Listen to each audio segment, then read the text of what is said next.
Welcome to the coffee show. I'm your host, Kirk Pearson, episode 3 of our World of Coffee Jakarta specials. Got some homegrown talent here for the first edition of the At the Show podcast series. None other than Indonesian Barista Champion of 2013, Forbes 40 under 40 listee in Indonesia, Yoshua Tanu. Thanks for having me, man. I really appreciate it. Welcome to the coffee show. No. Jakarta is buzzing right now. Yeah. Jakarta is absolutely flying. Must be good for you to see. Dude, it's the World of Coffee event brings such a different vibe, right? Everybody's super lively, everybody's super fired up. You know, this is the type of vibe that we want to see in Jakarta, and we want the world to be able to see as well, right? So I think I know most people haven't been to Indonesia, and especially in Jakarta, and I think this is a chance for us to really show that, you know, how advanced we've become in terms of the specialty coffee scene. Jakarta is a wild place, Yeah. and we'll get into more of that later, but like just a totally wild place for someone like me. Yeah. I've never been somewhere so densely populated, I don't think, but it's been truly incredible to see. And the coffee scene here is vibrant. It's very, very vibrant. There's lots of coffee shops, lots of people who enjoy their coffee. Cafe culture seems like it's a big part of the city. Yeah, it's huge. I think you know, a lot of it stems from barista competitions in general. Indonesia's still, you know, back then, 2000, when we started was about 15 years ago, 2010. There was only maybe 2 main players in specialty coffee, Anomaly and Caswell's. That's it. Caswell's got bought out, so it's Anomaly left. And the rest of it was, you know, Gloria Jeans, which is from Australia. I don't even know if it exists now or not. But It's been rebranded, but yeah. It's been rebranded. Starbucks Coffee Bean. That was about it, right? And maybe one local chain. So the scene changed a lot in the past, I would say 10 years, starting 2015, 16, when social media started to become a little bit bigger, which means that people are understanding culture from other countries a lot easier, right?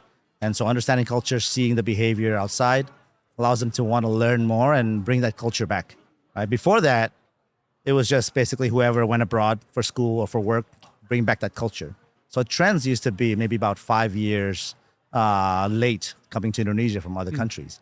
Ever since social media, it's been less than a year, right? Social media has been a game changer for this city. I think every cafe I've been to, everyone's just, I mean, it's the same everywhere now, but like, it feels like it's particularly fertile in Jakarta. Yeah. You've made your name in specialty, among other things, but I think I'm really fascinated by what you're doing right now. And so you're one of the founders of a startup called Jago Coffee. Yeah. And Jago Coffee, to me, if I was to give it a bit of my own elevator pitch, it's kind of like democratizing coffee for people in Jakarta. Obviously, there's a big wealth gap for a lot of people in Jakarta between the rich and the poor, sort of thing. So, to what you've done has actually made coffee far more accessible to far more people. Yeah. Could you explain to us what Jago Coffee is? So basically, Jago Coffee is a series of mobile fleets of cafe that which for us is to build an easier access of affordable, good quality coffee to the mass market, right? The idea stemmed from, you know, Indonesia is one of the largest producing countries in the world, the 4th largest producing country for coffee. But if you go to the coffee shops in Jakarta, you know, coffees are still at about $2 average. If you buy it at the farm, it's probably at about 20, 30 cents. Why is there such a stark difference between getting a coffee at the farm and having that delivered and transported to Jakarta, and suddenly becomes, you know, $2?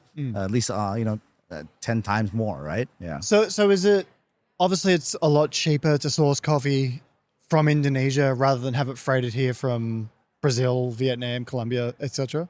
Not necessarily, but for the most part, yes. Right. For the most part, if you have access, if you build relationships that, you know, that we've had in the specialty coffee scene for a long time to the farm side, we can get those prices that are pretty low. Right. So, in terms of understanding that there are coffee prices that are more affordable, it's there. It's not like a legend or anything like that. So, the whole idea is how do we then showcase and bring that to the market itself without any additional high cost. It's an interesting sort of contrast to draw, because obviously you've been in the specialty industry for quite some time. So you're one of the founders of Common Grounds as well here. And sort of licensee for Saint Ali in Bali and Indonesia. So how was it for you going into a completely different sort of section of the industry? Because coffee's kind of it's an interesting industry in that it's kind of got different, I guess, sections of it. It's Yeah. not just commercial and specialty. I feel like there's what you're doing is like super ultra convenient Yeah. and super ultra accessible. So, I mean, let's call it that category for today. But what was it like for you to see an opportunity in what you're currently doing now? So, specialty coffee, I've been in it for the past 15 years. And unfortunately, the market segment that we gear towards is more of the middle upper class, right? So it's great that, we were able to be here the first time to educate the higher upper market on specialty coffee and good quality coffee in general. But over time, doing that for about 10 years, the market doesn't seem to change. It doesn't seem that I'm educating the market in a fast way for the rest of the customer segment. And the whole idea of us being a barista and being in that community is to educate the market on specialty coffee or good coffee in general, right? But reaching to the middle to low class seemed a little bit more impossible because they just can't access coffees at our cafes. It's too expensive. So that was a bit of an issue for me in a sense where, hey, there must be a better way for us to be able to introduce good, fresh coffee for everybody else, right? And the idea stemmed from that, right? And from there, we figured out, okay, what's the best way to push that? The biggest issue that we saw in coffee prices being so high for the general market to buy is this in a general sense, it's the access to the retail, right? One of the biggest costs could be in terms of logistics, transports. Another biggest cost could be in terms of the manufacturing or roasting of the coffee itself. But the biggest factor comes from actually distributing the coffee, which in our case is coffee shops.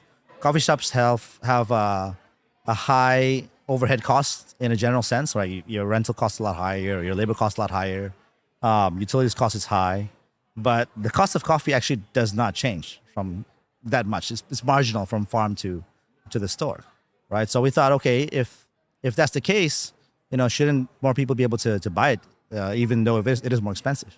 But if you look at Indonesia and you go around and walk around for maybe 20 minutes in a city, the biggest form of retail is not actually store-based coffee shops, right? The biggest form of retail is side street vendorships. Is right? what, sorry? Side street vendors. Okay. Yeah, so retail coffee shops in Indonesia, maybe maximum 20,000 shops. Jakarta, maximum about 7,000 to 8,000 shops, coffee shops. For actual retail, for restaurants, etc., maybe we do 5 times more, which is about 50,000 to 80,000 in terms of actual shops across the nation. Side street vendors, there's roughly about 10 to 15 million across the nation. Wow. Right? So when you look at it, there must be something that they're doing right that can scale to that much, even though it's not organized scaling or structured scaling.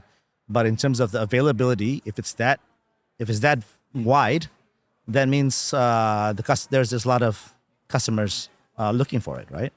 And so when you dive deeper into why that's happening, it's because these guys are able to run a business that can sell a product at a price point not that far off from the cost of goods, right? It's because the shops that they're running are, they're running it themselves, which means there's not a lot of labor costs additional.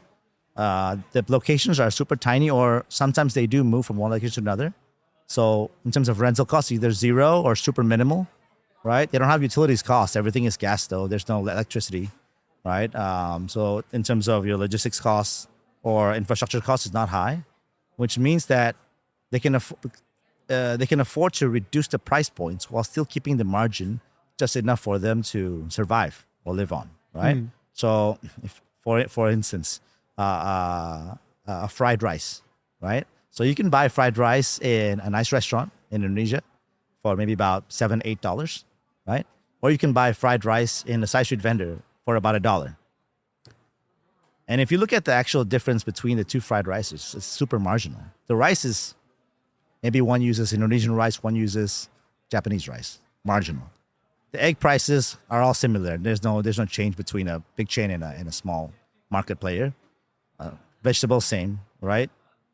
Oil, sauces, maybe marginal as well. The only difference maybe the big chains will give you a big piece of chicken versus the side street one where they don't have chicken. But you're getting still fresh product. You're getting fresh fried rice. They're cooking it for you on the spot. The taste probably similar, right? But what you're not getting is the experience, the ambiance, the nice store or the community that you're in the nice shops, right? But actually, in terms of the cost of the goods and the price of the goods, shouldn't be that expensive. So we applied the similar idea in that, hey, maybe with coffee it's the same.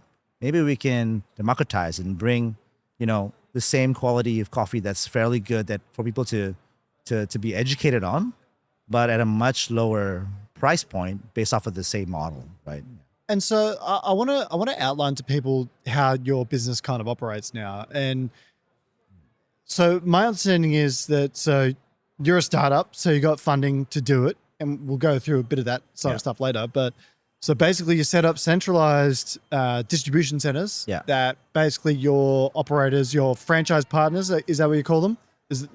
Partners. Yeah. Yeah, your partners can go and replenish their stock, sort of thing, during the day, and then go out to a location where they can detect on an app where customers will be, and go and set up shop there and sell their goods.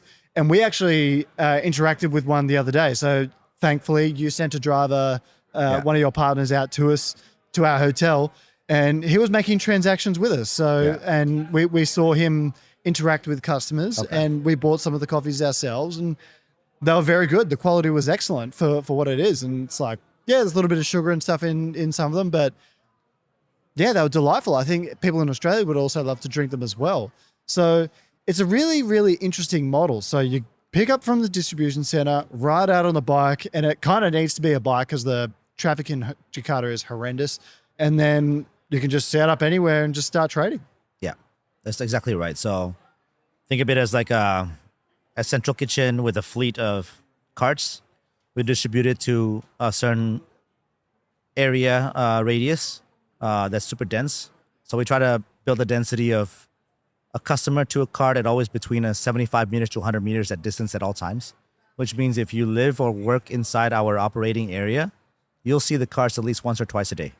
Right. So this creates two main factors. One is convenience for the access of coffee. Means if you go out of your house, you want to go to the train station, you'll pass by one of our carts for sure. Yeah. Or if you don't pass by one of the carts, you can order it through the app and they'll come to you. Right. But the other thing that it attracts is actually the brand awareness and top of mind. Right. We grew our customer base very organically just because they see the cart so often that it becomes top of mind. And what we notice is every time a customer sees a cart 3 times, they would at least approach it. If they approach it at least twice, they would have purchased a product. How do you get that data? We do surveys. So we do surveys. We have data on our app as well in terms of the transactions, in terms of cart density to cart density to population density. Yeah, It's such a fascinating thing, and we've been here for just over a week now. Yeah. And I reckon I see 5 or 6 a day. Yeah. So we get out of the hotel. Hey, look, there's one of Joshua's carts. We go to a coffee shop, walk out the front. Hey, look, one of Joshua's carts. Walk to the shopping mall. Look, one of Joshua's carts. Yeah. It's pretty amazing. You've done terrifically well with it. Yeah. And I've noticed there's actually there's been a few other brands that have popped up doing the exact same thing not long after you've done. So how long ago did you start? We started a long time. We started about 4 years ago during COVID. Okay. So right before COVID. But we only really got product market fit 2 years after. So about 2022 was when everything started to rocket ship.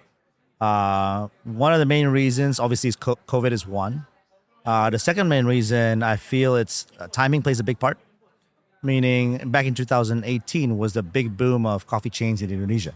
So this is the growth of like hundreds and thousands of coffee shops within like a 1 or 2 year time span. And a lot of this time, there was a big PR war going for most of these coffee shops. So customers would buy coffee from these coffee shops based off of the brand that they're being proud of, right? So everything was about the brand mind. Over time, obviously, for after COVID, this is 2018, so post-COVID, 2022, 4 or 5 years later, as we know coffee, if in the beginning it's because of passion or brand or just word of mouth, if you have drunk coffee for a period of time consistently, it becomes, your mindset doesn't become brand minded anymore. It becomes more behavioral. Behavioral mindset equates to more value driven mindset, right? Which means that you're already at the point where you need coffee that day, that morning. You just want to find the best value, whether it's the closest to you in terms of convenience, whether it's the most affordable for you for the price or for the quality of the coffee, or whether it's just easy, right? So in 2022, people were already becoming accustomed to the behavior of drinking coffee, and just talking about the mass market, right? And so we capitalized on this change of behavior to customers, and that we're showcasing, hey, our coffees are similar quality to regular coffee shop. We use fresh coffee. We use milk, real milk. We use real ingredients, just like a cafe would.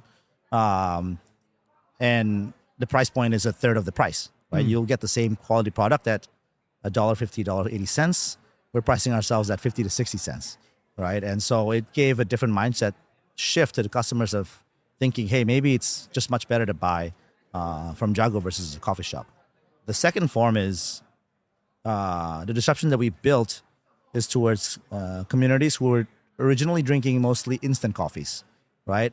So in terms of the price point of volume, it's actually the same for Jago Coffee and instant coffee, but you're getting much better quality fresh product versus instant. So you're able to do that because of scale, sort of thing, or?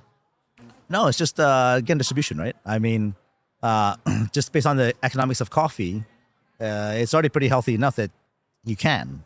But this is an interesting discussion that we're sort of delving into, because I'm very on the record as saying that coffee prices in general should be higher. Yeah. So people listening to this probably thinking, Kirk, you hypocrite. And now let me explain, because I don't think, obviously what you do with Jago is not considered specialty. Yeah. So, but I don't think every coffee needs to be X amount. Like, to be honest, that if we bind ourselves to that, doesn't really help us as an industry, because what you do sort of satisfies the supply chain of coffee, but also, the end consumer as well. So you're using coffee that's there, readily available, produced en masse, and no one's really losing out of the transaction. Yeah. And so, and it kind of goes to the point where, like, specialty coffee is the bubble that I live in, but it's not for everyone. Yeah. And, it doesn't need to be for everyone. Like, for us to dictate everyone needs to be drinking a good coffee, or you're a bad person or immoral, doesn't really fly with me. Do you agree with that? I totally agree, man. I think different needs for everybody, and luckily enough, there's different tiers for that needs in coffee, right? And for us, the need that we're serving are people who just want to have that caffeine fix throughout the day, right? Yeah. I want to ask you about the startup side of things. How does this work? Because I'm very interested in the startup world. Yeah. I'm starting to follow AI a little bit and notice some of the startups in and around that. So you come up with the concept. Was it your idea? Yeah. So you come up with the concept, and then you go to pitch it to investors. So some people with venture capital or whatever. Is that how it sort of worked for you? It is. It is. But, venture capital is not for every business, right? It's not like you have an idea of business and you should just go to the venture capital and raise funds, right? It depends on the business model. Like for us, the only reason why, I have two businesses. One is Common Grounds and one is Jago Coffee. With Common Grounds, we don't do that, right? Because we want to grow the business organically. We know we have good margins and there's no need for super high speed scalability, right? Versus Jago, where we know it's such a high density model that requires us to get to a certain point of scalability for us to be able to grow organically at the speed that we want. And for us to get there fast, we probably need external funding, which is the easiest form of deployment is VC money, right? So it's true where basically if your business fits into that mold, then what you do is you do create the business first. You can create it as an idea and sell and pitch that idea to get initial funding. But obviously, if you do that, then they'll probably eat up a lot more of your shares than you would want to. Or you can what we call bootstrap. So using your own funds to start the business first, have that run until you get pretty good traction. Then for you to be able to speed up your traction is where you get external funding from venture capitals. that's probably a much better way if you can be bootstrap, because then you don't have to give up as much shares to the investors, right? Yeah. So if there's anyone listening or watching this that wants to do a startup of their own, irrespective of whether it's in coffee or not, what's your advice to them? And I'm listening with keen ears here in case I ever need to. I think if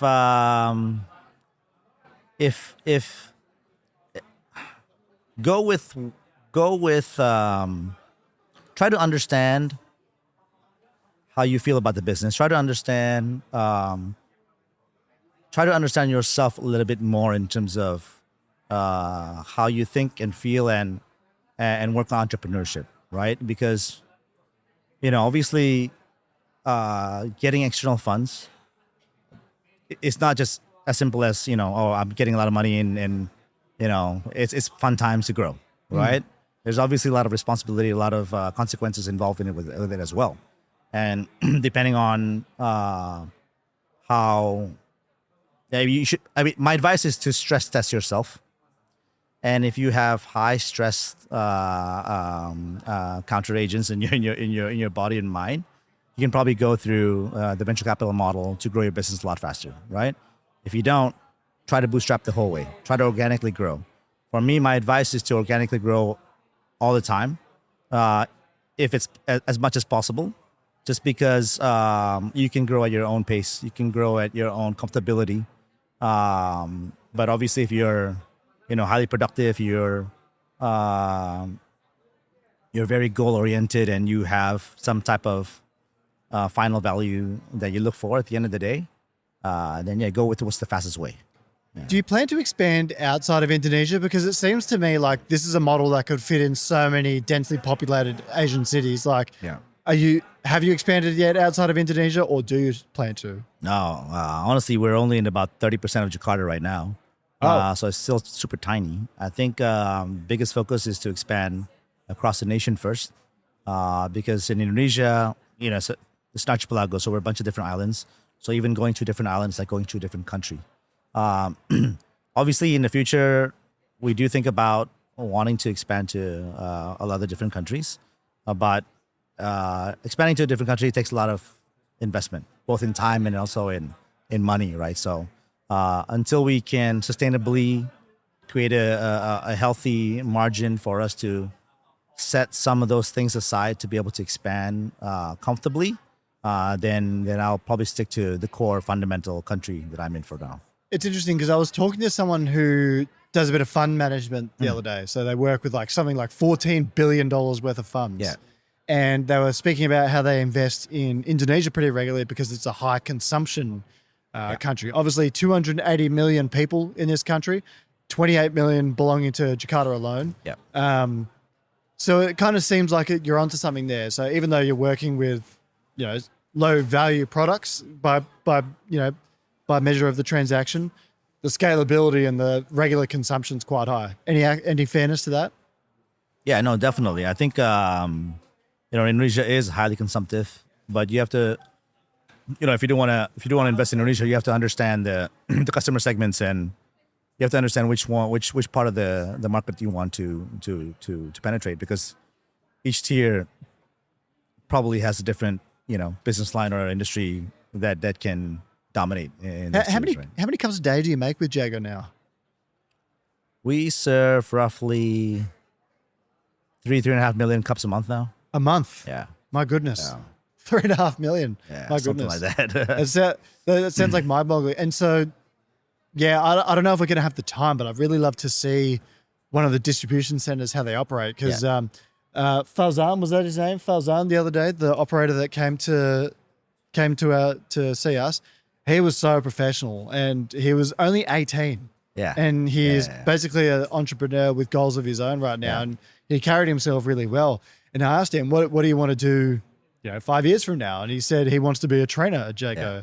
So I told him, Joshua, I'm going to go into bat for him. I'm going to give him the best referral. So if you want to give him a crack, go and get to know Fauzan. He wants to be one of the trainers. He's a company man. He wants to grow in the company of Jago. That's You got to awesome. give him a go. That's awesome. English Yeah. English was good as well. Like I was very impressed by him, actually. Okay. So Well, he was referred to One of our we have a Jaguar Excellence team, which is mainly like the leaders of the region. So if he was referred to, then they probably already are starting to see him as a Sam, as onto a something. mentee. Yeah. You gotta get him here. You got to get him here at the show. I'm just saying, we'd love it. But no, he was, and we did some content so that anyone listening to this podcast will be able to see on our Instagram soon. That's awesome. How the Jago system operates. So I was very impressed. That's cool. What else would you like to talk about? Is there anything that we haven't spoken about with respect to Jago, or anything that you'd like the listeners to know about? Man, I don't know. I think when you think about, we've covered Jago, we've covered funding. I think, going back to when you think about Jago, it's not just, I wanted to emphasize, not just distribution of coffee to the mass market, right? But like you brought up, it's about creating a new culture of I wouldn't say baristas, but new age service industry workers, right? Where for us, we created this. We can't create this just for the customer side alone.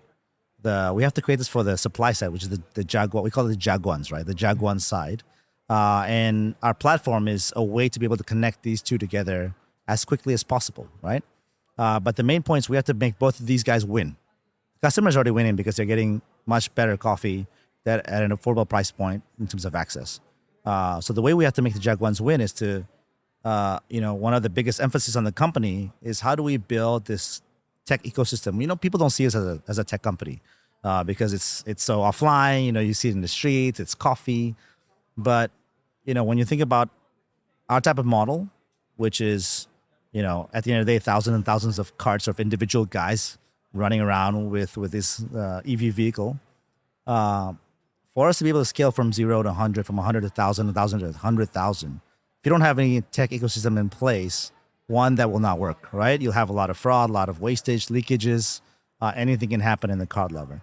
But at the same time, the most important thing is how do you then create this,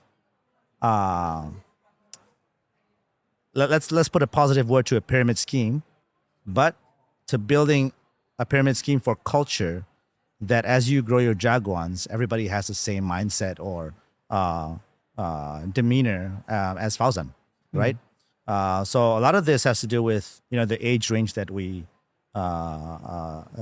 take in and we onboard as a Jaguan. Middle age is usually around 22 for our Jaguans, median age. Our max age is 28. Our youngest is 18. The reason why we go so low in terms of the age range, one is because most Indonesians don't really go to college. After high school, they start to find a job as a blue-collar worker. And so we want our hubs, which consists of maybe about 100 to 150 Jaguans, to be like their college, right? To have everybody in the same age range where they can build a community on their own. They can, have fun. They can... We're getting trolled here by one of your colleagues as well. Hey, you're on the podcast tomorrow. Don't forget. Yeah. I think it's 2:30, but check your messages. I've booked you in. Yeah, that they can enjoy not just the work itself, but have that lifestyle, right, for their peers, right? So that builds a strong sense of community for that one depot. The second is also building, for these young guys, they're also more tech savvy. So whatever we push out in the future to help them sell. So right now, one of the main features that we have is we're able to create data-driven hotspot locations at every minute of the day. So they can just open their app to see at this minute where are existing hotspots or existing behavior or purchases beforehand. And they can just go to that location and they'll most likely find a customer there, right? So these tools help them to improve their sales, which helps us to improve our revenues, right? And so for them being young enough, they can adapt to the technology that we provide quite easily. And the third part is we create their earnings are not just from sales-driven products. Their earnings are also coming from disciplined culture, where they have to, come in on time. They have to come in. Their attendance rate have to be pretty high. Their feedback from customers have to be pretty good in terms of ratings. And if they achieve all these things, they can go up rank. So there's 3 ranks in the Jaguan case: Jaguan Regular, Jaguan Star, and Jaguan Master. The higher the rank, the more revenue sharing that they're earning from the cups. But this discipline that we're creating from zero to build a culture allows us to, if we can do great culture for the first 1,000 Jaguans, then I think for the next 10,000, which is 10 below them, should have a similar energy, right? So if you can do that for 10,000 Jaguans, we can do it for 100,000 Jaguans, right? And this creates a set of cultured organization that's harder to disrupt later on if somebody does want to come. How many Jaguars do you have right now? We have roughly about 1,500 Jaguars Okay. right now. Yeah, All right. That's pretty good. yeah. One thing I noticed, well, two things I want to bring up before we wrap up. The sick jacket that Farzan had on. I gotta get you and one, yeah. I've requested a jacket. I cannot leave Indonesia until I get one. They look good. So the branding, the style is on point. The other cool thing about it is this dude whipped out a V60 on the side of a road. Yeah. I asked for an iced Americano and he made it for me. Just whips out a V60 while like thousands of cars are going past per minute. It was incredible. Yeah. I like that part of it. That was a nice touch. Yeah, thank you. you, could have thank just you. made cold brew, but no, you've got the V60. Yeah. That was very, very Was nice. it pretty good though, the V60? It was good. Yeah? Yeah. I got to say, all of it was very good. I enjoyed all of it. Like my metric of coffee now is it drinkable? Yeah. My standards are probably lowered as I've gotten older. Like I'm starting to, appreciate hospitality and other things like that more, but it was all very drinkable and, beyond drinkable. It was enjoyable. So, hats off to you. You've done really Thank you well so much, with man. that. Really appreciate it. Yeah. My hats off to you. One of the things is maybe if you're hearing about all these this V60 talk on the side of the road, you can hook yourself up with some Time More. Time More is our partner. You can get electric kettles. You can get electric grinders. We're at the World Brewers Cup here. I've seen so many people using them backstage. To win the World Brewers Cup, they might be using that. But also, they've developed a new product that we're going to have on the next podcast. We're doing some videos on Milab Hand Grinder, brand new product. We are helping launch it here at the World of Coffee.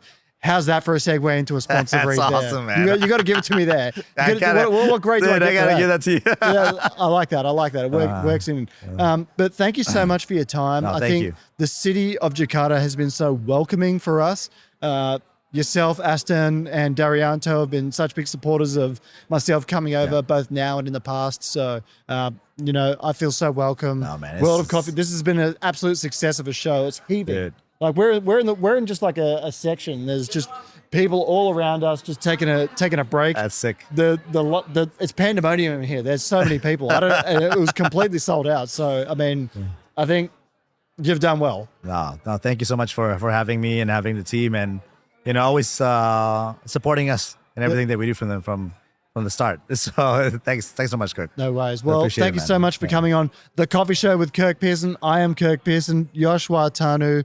Thank you so much for coming on the show. It's been a pleasure. Oh, thank you. Put it there, Governor. Dude. Done.